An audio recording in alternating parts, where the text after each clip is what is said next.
I spend my life making people famous. Shep is the quintessential manager. He wrote the book, and everybody else is reading from it.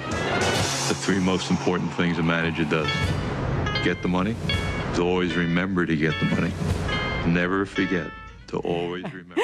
And that was a bit from Mike Myers' documentary Supermensch, The Legend of Shep Gordon, about iconic music manager Shep Gordon, who managed Alice Cooper, Blondie, Luther Vandross, and Teddy Pendergrass, among many, many others. He joins us now to talk about his autobiography, They Call Me Supermensch, a backstage pass to the amazing worlds of film, food, and rock and roll. Welcome, Shep. It's such a pleasure to have you here. Having me here. It's great to be here. I have to say, after seeing the film, reading your book, you have lived an extraordinary life. Thank you. Can you tell us the story? Let's give our viewers just a taste of how you first became a manager and what Janis Joplin and Jimi Hendrix had to do with it. I was a probation officer. I lasted 1 day as a probation officer. I checked into a motel. I had just come from a jail. I heard someone screaming late at night, a girl. I thought of rape, I don't know why. Ran down and separated these two people. The girl got very mad, punched me because they were making love.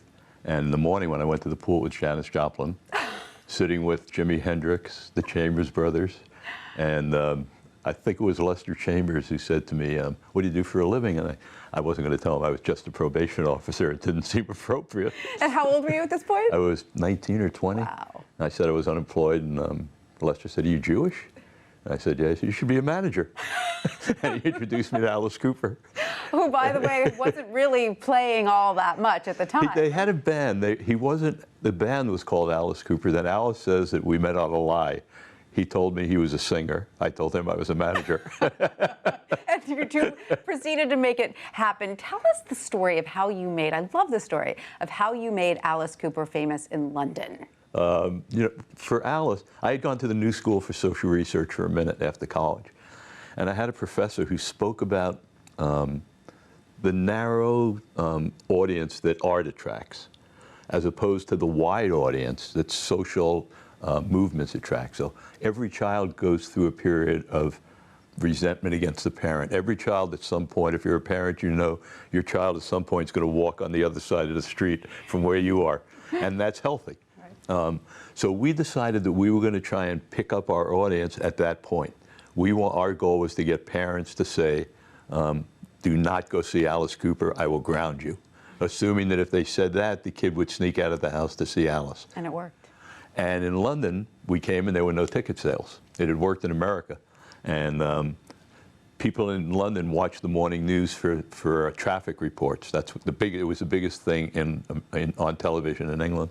So we broke down a truck at Piccadilly Circus, at Piccadilly Square, with a picture of Alice naked with a snake wrapped around his genitals, shot by Richard Avedon, which really irritated parents, and the show sold out in a minute. See, only you would think of that. It's just brilliant, but no one would think of that. And then, of course, Alice, huge star, the private jets, all the sex, drugs, and rock and roll for which that era was famous. You even had a brief marriage to a Playboy centerfold. I mean, you really were living the life. How did you survive that? I was lucky. I was really lucky, but I also was aware that I was at risk.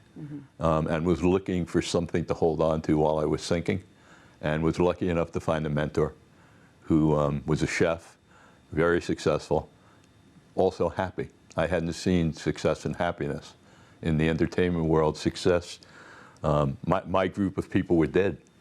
Jim was dead, Janis was dead, Morrison was dead, Hendrix, they were all dead. And here I saw a beautiful, happy, successful human.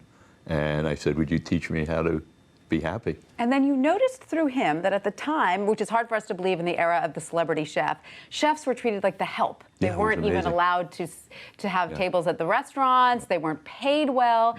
And you are credited with creating the celebrity chef as we know it today. How did you do that, and who was the first celebrity chef star you made? I would say the first one that really broke through was Emeril, because he was the first one on TV Food Network. But for me, it was very simple. The hardest thing in my job is to create demand for art. And the restaurants were selling out. It's just that no one had monetized it. No one had put a spotlight on it. You couldn't get into restaurants like Spago. You couldn't get into Le Cirque. You couldn't get into Charlie Trotter's. you could always get a 50-yard line ticket at the Super Bowl if you had money. So I knew the demand was there. And it was really just building highways to get that demand to the audience. Right, which you did. Now, you say in your book that stars are definitely made, not born. But are there exceptions to that rule? I mean, are people, like a talent like Jimi Hendrix, is that just such a phenomenal talent that he'd have become a star anyway?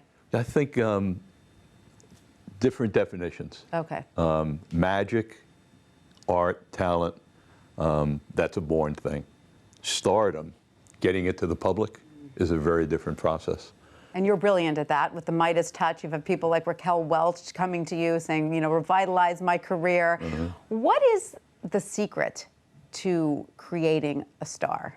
I don't know if there's any real secret. I mean, I used many different techniques, but I think the key to it is understanding what is the connection between the artist and their audience, and trying to put a picture frame on that moment.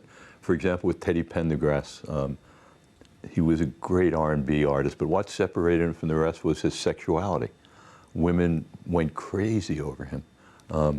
So we did concerts for women only. Brilliant. And gave out chocolate teddy bear lollipops. You know. So you're the master of really creating an experience. Try and simplify the brand down to something that a wider audience can really understand. And are you retired now? You know, it's funny. I retired about 12 years ago, but I have a new definition of retirement, which is you do exactly the same thing, you just don't get paid. Because your clients don't let you rest, right? And you and Alice are still like this, right? Yeah, That's wonderful. Shep Gordon, what a pleasure talking to you today. Thanks so much for that. Thank you for having me.